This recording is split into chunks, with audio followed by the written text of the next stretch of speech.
for impure borehole water at their current residence and turned it into clean when a purification machine had failed.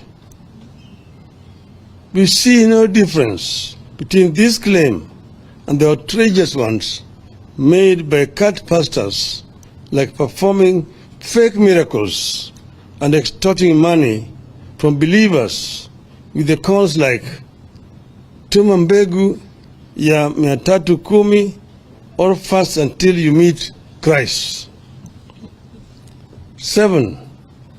The cult leaders are behind the decision by Ruto to establish a faith diplomacy office where he has gone ahead to provide a list of 100 members to be recruited into Public Service Commission as intercessors, supposedly to pray for counties and the government.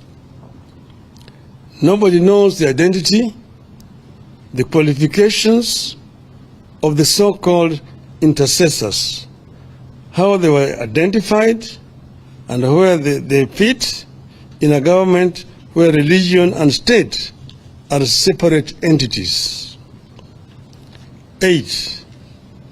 Ruto is the leader of the cult movement disguised as Christianity in Kenya. Ruto, Gachagua, and their families must tell Kenyans when and how they knew these cult leaders and what they knew about them. 9. Ruto and Gachagua must tell Kenyans how much these so-called pastors contributed to their 2022 campaign. How many times have the so-called pastors accessed a state house since the start of this regime? 10. As we stated at the start, Ruto must know he has no powers to appoint a judicial commission of inquiry, so that option is out. 11.